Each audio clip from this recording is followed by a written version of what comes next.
नमस्कार दोस्तों, target view channel के ऊपर आपका एक बार फिर से स्वागत है। पीछे की जो क्लास डाली थी उसमें कुछ एक बच्चों के कमेंट आए थे कि सर आप कल्चर पढ़ाओ। तो देखो ये ऐसा है कि हिस्ट्री कंप्लीट होने के बाद में कल्चर का पोर्शन स्टार्ट कर दिया जाएगा। तो एक बार जो पढ़ाया जा रहा है उसको आप ध्यान से पढ़ लो। तो पीछे हमने क्लास डाली थी पृथ्वीराज चौहान के बारे में।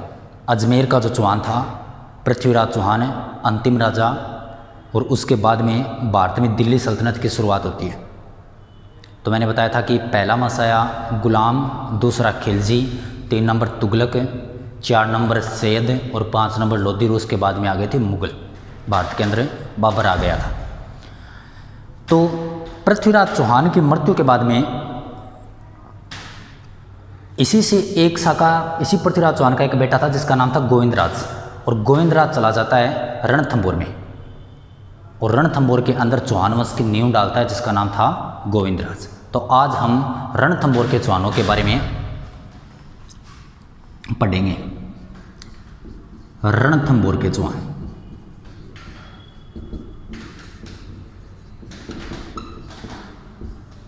रणथंभौर के चौहान पृथ्वीराज चौहान का बेटा था जिसका नाम था गोविंदराज। तो जैसे ही पृथ्वीराज चौहान को मोहम्मद गौरी अपने साम्राज्य में ले गया, तो बताते हैं कि इसी पृथ्वीराज चौहान का एक भाई था जिसका नाम था हरिराज। पृथ्वीराज चौहान का एक छोटा भाई था जिसका नाम था हरिराज। और इस हरिराज ने किया क्या कि गोविंदराज के ऊपर झूठे उपद्रव लगाने शुरू कर दिए, और गोविंदराज इस बात से बिल्कुल हताश हो गया, और लास्ट के अंदर गोविंदराज ने अजमेर को छोड़ दिया, और अजमेर से वो चला गया रणथंभौर, जो वर्तमान है सवाई माधोपुर में। रणथंभौर कहाँ पर है? सवाई माधोपुर।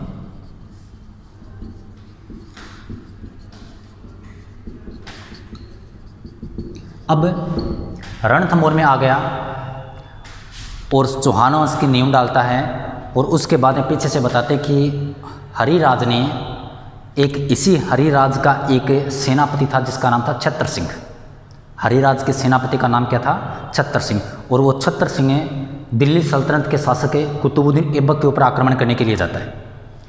तो फिर नॉर्मल सी बात है कि दिल्ली के सुल्तान के ऊपर आक्रमण करने के लिए जा रहे हैं। तो दिल्ली के सुल्तान को गुस्सा आया, और उसके बाद में फिर बताते हैं कि दिल्ली का सुल्तान अपनी फुल सेना लेकर आया और पूरे के पूरे अजमेर को घेर लिया।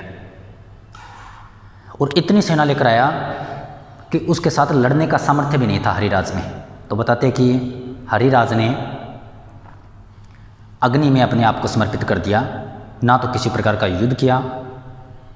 और बाद में फिर बताते कि हरिराज की अग्नि में समर्पित होने के बाद में वहीं पर चौहान वंश का जो समापन हो जाता है, उसके आगे इतिहास कुछ नहीं पढ़ा जाता है। तो पृथ्वीराज चौहान का बेटा जिसका नाम था गोविंदराज, वो आ गया रणथंभौर में, और रणथंभौर में चौहान वंश की नींव डालता है। चौहान वंश की नींव डाली गोविंदराज ने। किसने डाली? गोविंदराज ने, जो पृथ्वीराज चौहान का क्या था? बेटा था। और त्राइन के प्रथम युद्ध के अंदर युद्ध करने के लिए भी कौन गया था? गोविंदराज गया था। रणथंभौर दुर्ग, दुर्ग का नाम क्या है? रणथंभौर दुर्ग है। और इस दुर्ग के अंदर निवास करता है कौन है? गोविंदराज। तो रणथंभौर दुर्ग के बारे में आपको बता देता हूँ कि रणथंभौर जो दुर्ग है उसका निर्माता है जयंत सिंह। रणथंभौर दुर्ग के बारे में कभी इतिहासकार अबुल फजल ने कहा है कि अन्य सभी दुर्ग नंगे हैं, यह बख्तरें बंद हैं। और कर्नल जेम्स टोड ने भी इस दुर्ग के बारे में अपना मत प्रस्तुत किया है। और इस दुर्ग के अंदर आपको अलग अलग दर्शनीय स्थल देखने को मिलेंगे, जैसे गुप्त गंगा, त्रिनेत्र गणेश, पद्मा तालाब, रातीहाड़ा तालाब, 32 खंभों की छतरी, और भी बहुत से दर्शनीय स्थल है रणथंभौर दुर्ग में। तो ये बहुत बार क्वेश्चन पूछा गया कि 7 पहाड़ियों से घिरा हुआ दुर्ग कौन सा है, या दुर्गाधिराज कौन सा दुर्ग है? तो उसमें नाम आएगा रणथंभौर दुर्ग का। 7 पहाड़ियों से घिरा हुआ होने के कारण, इस कारण उसको नाम ही दे दिया दुर्गाधिराज। रणथंभौर दुर्ग में गोविंदराज के बाद में और भी शासक आते हैं। वल्हण आता है, वागेश्वर आता है, प्रहलाद आता है। फिर उसके बाद में एक शासक आता है जिसका नाम था जेत्र सिंह। शासक का नाम क्या था? जेत्र सिंह। इससे आगे रणथंभौर का इतिहास शुरू होता है। हालांकि नींव तो डाल दी थी गोविंदराज ने, परंतु जेत्र सिंह के समय कुछ घटना होती है। बताते हैं कि जेत्र सिंह के समय रणथंभौर के ऊपर आक्रमण होने शुरू हो गए थे और अलग अलग जगह पर जेत्र सिंह ने भी विजय हासिल की थी। अलग अलग बुकों के अंदर बताया जाता है कि रणथंभौर का जो एरिया था उसको जेत्र सिंह ने कवर कर लिया था। फिर उसके बाद में अंतिम दिनों के अंदर जेत्र सिंह बताते हैं कि संन्यास धारण कर लिया। और इसी जेत्र सिंह का सबसे होनहार पुत्र था जिसका नाम था हमीरदेव। 3 पुत्र थे। जेत्र सिंह के कितने पुत्र थे? 3 पुत्र थे, जिसके अंदर सबसे छोटा था हमीरदेव, जिसे आगे जाकर इतिहास के अंदर हमीरहट के नाम से जानते हैं। और ये हमीरदेव क्या बन गया? शासक बन गया। मैंने बताया आपको रणथंभौर सवाई माधोपुर में है। चौहान वंश की नींव डाली गोविंदराज ने। रणथंभौर दुर्ग 7 पहाड़ियों से घिरा हुआ है और इसके अंदर जो प्रमुख राजा आता है वो जेत्र सिंह था। और भी राजा आए बीच के अंदर, परंतु उसने अपने अहम योगदान नहीं दिया। किसी प्रकार का कोई युद्ध के बारे में उसका वर्णन नहीं मिलता है। और उसके बाद में हमीरदेव को जेत्र सिंह ने शासक बना दिया। 3 बेटे थे, परंतु सबसे छोटे बेटे को इसने क्या उत्तराधिकारी घोषित किया।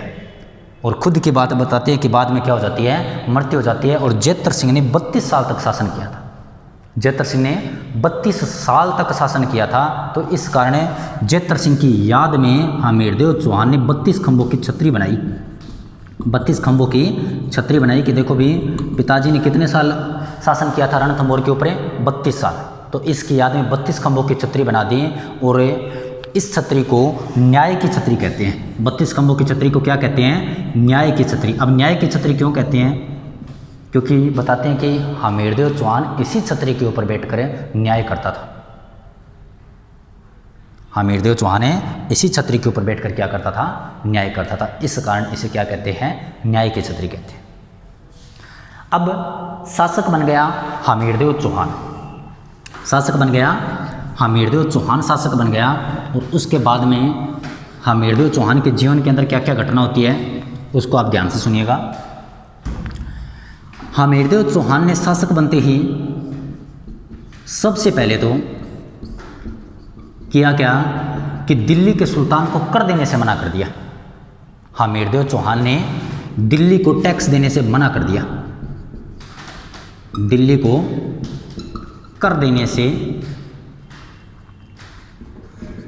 मना किया कि हमारी जनता कार्य करती है, उससे हम कर वसूल करते हैं और फिर हम दिल्ली को टैक्स क्यों दे दो। तो सबसे पहले हमीरदेव चौहान ने दिल्ली को कर देने से क्या किया था? मना किया था। नंबर 2 हटी हमीर के नाम से जानते हैं। इतिहास में किस नाम से जानते हैं? हटी हमीर। और इसके बारे में एक कहावत भी है, सिंह गमन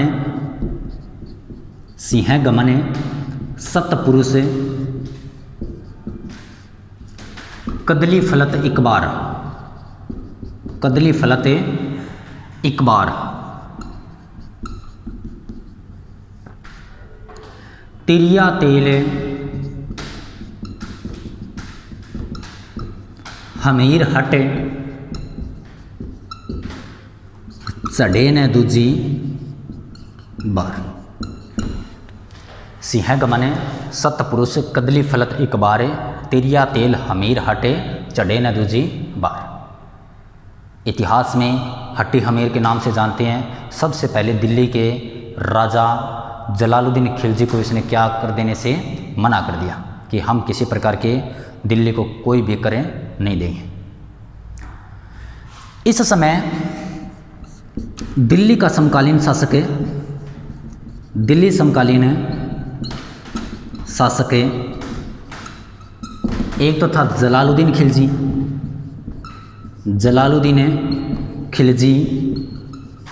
व दूसरा था अलाउद्दीन खिलजी। खिलजी। जलालुद्दीन खिलजी खिलजी वंश का संस्थापक था। खिलजी वंश का संस्थापक जलालुद्दीन खिलजी खिलजी वंश का क्या था? संस्थापक था। और इन्होंने गुलाम वंश के अंतिम राजा क्यूमार्स की हत्या की थी और दिल्ली की राजगद्दी के ऊपर बैठ गया और सबसे बुजुर्ग व्यक्ति था जो दिल्ली की राजगद्दी के ऊपर बैठा था। सबसे बुजुर्ग व्यक्ति जलालुद्दीन खिलजी आएगा। और इन्होंने किया क्या कि जलालुद्दीन खिलजी ने शासक बनते ही सबसे पहले यह घोषणा की कि मैं राजा के आधार पर नहीं चलूँगा, मैं शासन के आधार पर नहीं चलूँगा, जो शासक है उसके आधार पर नहीं चलूँगा, मैं चलूँगा प्रजा के आधार पर। जो प्रजा को अच्छा लगेगा वही मैं आदेश लागू करूँगा और वही मैं प्रजा के ऊपर जो जितने भी प्रकार के कर, किसी प्रकार की अलग कोई समस्या है वो प्रजा कहेगी वही मैं करूँ। बहुत अच्छा राजा था जिसने ये बात कही है। तो इस जलालुद्दीन खिलजी को पता चला कि हमीरदेव चौहान ने अलग अलग क्षेत्र जीते हैं और एक रही बात है कि दिल्ली को कर भी नहीं दे रहा है। तो इस बात का जलालुद्दीन खिलजी को क्या आया? गुस्सा आया। और जलालुद्दीन खिलजी उस समय 1290 के अंदर शासक नया नया बना ही था और इसी समय ये कहानी हो गई। तो जलालुद्दीन खिलजी अपनी सेना लेकर जाता है और अभियान के लिए चल पड़ता है। किसके अभियान के लिए? रणथंबोर अभियान के लिए। रणथंबोर अभियान के लिए चला। दोबारा सुन लो, हमीरदेव चौहान ने दिल्ली को कर देने से मना कर दिया। हटी हमीर के नाम से जानते हैं। कहावत है, सिंह गमन सतपुरुष कदली फलत एक बार, तेरिया तेल हमीर हट चढ़े न दूजी बार। दिल्ली समकालीन शासक जलालुद्दीन खिलजी था और इसी जलालुद्दीन खिलजी का भतीजा था, साथ में दामाद था जिसका नाम था अलाउद्दीन खिलजी। ये बात याद रखना, आगे जाकर इसके बारे में आपको संक्षिप्त रूप से बताऊंगा। और इसी जलालुद्दीन खिलजी को पता चला कि अलग अलग क्षेत्र को हमीरदेव चौहान ने जीत लिया है। तो हमीरदेव चौहान के ऊपर आक्रमण करने के लिए आ गया कौन है? जलालुद्दीन खिलजी। अब जलालुद्दीन खिलजी अपना अभियान शुरू करता है। अलाउद्दीन खिलजी इसी जलालुद्दीन खिलजी की हत्या कर देता है, वो उसके बारे में आपको आगे बताऊंगा। तो अब ध्यान से सुनना कि जलालुद्दीन खिलजी आ गया दिल्ली। दिल्ली का कौन था? जलालुद्दीन खिलजी, जो खिलजी वंश का क्या है? संस्थापक है। और इधर रणथंबोर का कौन था?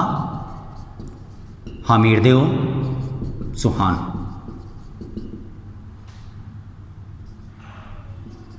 हमीरदेव चौहान। रणथंबोर के शासक हमीरदेव चौहान बताते हैं कि रणथंबोर ऐसा दुर्ग है जिसका कभी आक्रमणकारी को उसका मुख्य दरवाज़ा नहीं मिलता है। अब जब तक दरवाज़ा नहीं मिलेगा तो आक्रमण होगा कैसे? दरवाज़ा ही नहीं मिलेगा किसी दुर्ग का तो आक्रमण कैसे होगा? तो बताते हैं कि जलालुद्दीन खिलजी ने जब इसके ऊपर आक्रमण करने के लिए आया था तो लगभग 8 महीने तक जलालुद्दीन खिलजी ने घेराबंदी रखी। 8 महीने तक जलालुद्दीन खिलजी ने क्या रखी? घेराबंदी रखी 8 महीने। परंतु फिर भी इसका क्या नहीं मिल रहा? मुख्य दरवाज़ा नहीं मिल रहा। तो जलालुद्दीन खिलजी के ऊपर बताते हैं कि दरवाज़ा तो चलो नहीं मिल रहा, वो भी कोई दिक्कत वाली बात नहीं है। और ऊपर से रणथंबोर दुर्ग पहाड़ियों के ऊपर बना हुआ है, तो ऊपर से आक्रमण करते थे रथमूल, महाकंटक, इस जैसे जो हथियार थे, पत्थर फेंकने वाले, कपड़ा फेंककर उसके अंदर आग लगाते हैं। इस तरह का जो युद्ध की नीति अपनाई गई इस जलालुद्दीन खिलजी के ऊपर। मुख्य दरवाज़ा मिल ही नहीं रहा है, बेचारा करे तो करे क्या, नीचे से ऊपर बैठा क्या कर सकता है। तो बाद में यह जलालुद्दीन खिलजी 1291 में आया था और वापस चल पड़ा। 1291 में आया, वापस चल पड़ा। 8 महीने तक घेराबंदी की, लास्ट के अंदर कहता है कि नहीं, युद्ध तो हो नहीं रहा है। फिर 1 साल बाद 1292 में फिर आया, फिर भी सेम कंडीशन होती है, फिर भी सेम ही कंडीशन होती है। उसी यंत्रों का प्रयोग किया गया और इसमें जलालुद्दीन खिलजी की भी क्या हो गई? हार हो गई। युद्ध की आपस में झड़प नहीं हुई थी, परंतु युद्ध हुआ ही नहीं है। 8 महीने तक जिसके लिए आया था, इसका मतलब है जीत किसकी होगी? हमीरदेव चौहान की हो गई। बात कब की है? 1291 और 1292 की। तो अंत में जलालुद्दीन खिलजी कहता है कि मैं इस जैसे दुर्ग को मुसलमान सैनिक व मेरे दाढ़ी के बाल के बराबर भी नहीं समझता, बाल के बराबर नहीं समझता। ये बात कहता है। मैं नॉर्मल सी बात है कि जिस लोमड़ी के अंगूर हाथ ही नहीं आए हैं तो वो लास्ट में ये बात कहेगी कि खट्टे हैं, कि अगर कुछ समझता भी नहीं था तो फिर आया क्यों यहाँ पर, 8 महीने पहले क्यों रहा और लगभग 3-4 महीने फिर क्यों रहा। तो आया तो बहुत जोश से था, फिर पता चला कि यार देखो जीतने वाला तो है नहीं। तो लास्ट के अंदर कहता है कि नहीं, मैं इस जैसे दुर्ग को, कुछ इतिहासकार कहते हैं कि मुसलमान की दाढ़ी के बाल के बराबर, कुछ कहते हैं सैनिक की दाढ़ी के बाल के बराबर, कुछ कहते हैं मेरी दाढ़ी के बाल के बराबर। ये जलालुद्दीन खिलजी ने कथन कहा था, जलालुद्दीन खिलजी का कथन है ये। तो कुछ भी कहो, लास्ट के अंदर बात यहीं पर आती है कि इस जैसे दुर्ग को कुछ नहीं समझा इसने, और उसके बाद में फिर वापस चल पड़ता है। और बाद में 1296 के अंदर इसी जलालुद्दीन खिलजी का बेटा, जिसका नाम था अलाउद्दीन खिलजी, इसी जलालुद्दीन खिलजी का बेटा नहीं, सॉरी भतीजा था अलाउद्दीन खिलजी, जिसने जलालुद्दीन खिलजी की लड़की के साथ है जिसका नाम था मेहरुनिसा, उस मेहरुनिसा के साथ शादी कर ली थी, जो जलालुद्दीन खिलजी की बेटी थी। तो मेहरुनिसा के साथ शादी करने के बाद में साथ में तो हो गया दामाद, और वैसे जलालुद्दीन खिलजी के भाई का लड़का था। तो इसलिए लिखा जाता है कि जलालुद्दीन खिलजी का अलाउद्दीन खिलजी भतीजा व दामाद था। और बाद में इस जलालुद्दीन खिलजी की हत्या कर दी, और उसके बाद में अलाउद्दीन खिलजी आक्रमण करने के लिए आता है। उसके बारे में हम चर्चा करेंगे आगे की क्लास में। धन्यवाद।